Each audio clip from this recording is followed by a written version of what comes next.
Добро вечер. Во продолжение минути за културата. Заврши снимањето на краткометражниот студентски дипломски филм Аналогни души, подпомогнат од меѓународниот фестивал Преку езерото, телевизија Алфа, Cinnamon Media Factory, Revolution и Факултетот за драмски уметности. Филмот Аналогни души ја разработува вештачката интелигенција и нејзиното влијание врз животот на луѓето. Поддршка ќе добијат уште 3 студентски дипломски филмови, кои ќе бидат промовирани на 4-то издание на фестивалот Преку езерото во Дојран во август следната година. Падна последната клапа на Аналогни души, краткометражен студентски дипломски филм подпомогнат од фестивалот Преку езерото, телевизија Алфа, Cinnamon Media Factory, Revolution и Факултетот за драмски уметности. Режисерката Марија Грчева задоволна од сработеното, но и од поддршката без која вели филмот немало да изгледа вака. Нашите филмови сега параат малце по модерни решенија, по модерни теми обработуваат, што не може веќе да се снимаат секогаш без никаков буџет, така да оваа поддршка значи кој филм воопшто ќе се сними. Аналогни души ја разработува вештачката интелигенција и незиното влијание врз животот на луѓето. Продуцент е Тадеја Павловска, а директор на фотографија е Стефан Ѓоргиевски. Голема поддршка ни бе Алфа во оваа ситуација, поради тоа што немаше можеме да оствариме краткометражен студентски sci-fi филм. Поддршката представи една голема можност за нас, младите автори, да работиме на краток филм во професионални услови, со професионална техника, која е многу тешко да се дојди за нас како млади автори. Поддршката за студентите и нивните креации поради тоа што агенцијата за филм целосно ги игнорира, вели режисерот и директор на телевизија Алфа Јани Бојаджи. Агенцијата за филм минатата година доделила шокантни, ми се чини 300 евра вкупно во Македонија за снимање на дипломски студентски филмови. И тоа ме загрижи исклучително и како режисер, и како директор на национална телевизија, но и како наставник, дека работите со агенцијата за филм благо речено се отидени по ѓаволите, така да тие не само што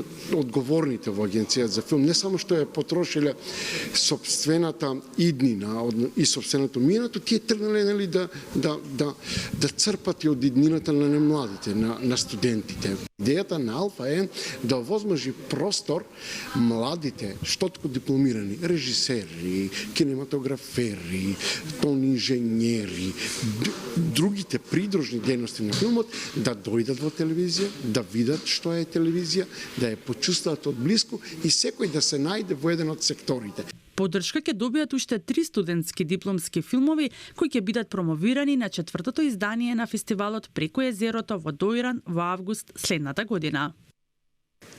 Охридската библиотека Григор Прличев го објави конкурсот за годинашната 3-та поред награда за најдобра беседа, што се доделува во чест на македонскиот поет и преродбеник и патрон на установата. Наградниот конкурс годинава е на тема Чувај се себе си, на која творел и самиот Прличев. На објавениот конкурс можат да се пријават со своји творби млади автори од 15 до 30 годишна возраст. Според пропозициите, беседата Чувај се себе си не смее да биде поголема од 3000 зборови. Творбите не смеат да содржат политичка, етничка и верска содржина, туку да носат универзална порака за мир, љубов, соработка. Комисијата ќе оценува нивната уметничка, јазична и естетско-етичка содржина. Беседите до комисијата се испраќаат исклучиво под шифра во печатена форма во 3 примероци до Националната установа библиотека Григор Прличев Охрид. На авторот на најдобрата беседа ќе му биде доделена парична награда од 9000 денари и признание со ликот на Прличев, а ќе му бидат врачени на манифестацијата Прличеви беседи, што секоја година се одржува во февруари, кога се одбележува годишнината од смртта на Прличев. И по 30 години, кога на големото платно се гледа филмот на Милчо Манчевски Пред дождот, предизвикува силна емоција заради темата, структурата, камерата, музиката, актерската игра. И докажува дека е едно од најдобрите македонски остварувања. Долгиот аплауз на публиката го потврди тоа на проекцијата во Македонската филхармонија, на која се одбележаа 30 години од создавањето на филмот. Таму беше и нашата колешка Ирена Спировска.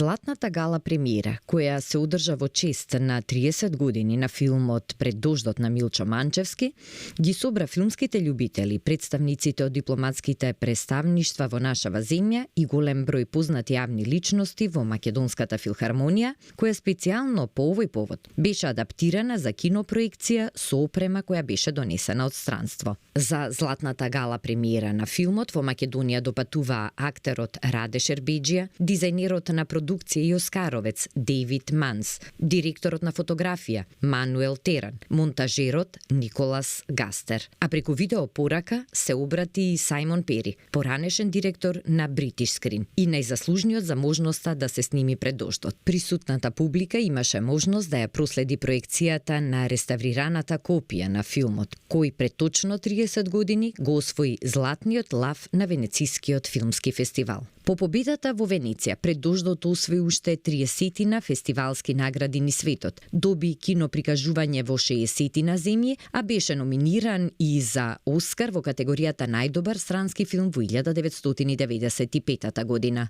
New York Times го вброи Пред дождот меѓу 1000 најдобри филмови на сите времиња. Пред дождот натаму продолжи да живее исклучителен живот во светот. Беше предмет на научни конференции и десетици научни трудови. Стана дел од наставната програма на стотици универзитети во светот, а во Италија е и дел од средношколската лектира. Пред дождот ја впиша Македонија на светската мапа. Напиша легендарниот американски филмски критичар Роџер Еберт во февруари 95 за американската премиера на филмот. За Пред дождот е посветена интердисциплинарната академска конференција во Фиренца. Има над 5000 написи за филмот во светскиот печат, вброен е и во академската програма на над 200 универзитети, како и во италијанските средни школи. Годинава и Државниот филмски архив на Кина и Државната телевизија на Словенија го одбележуваат јубилеот со специјални проекции на Пред дождот, а филмот повторно ќе се прикажува и во Бразил.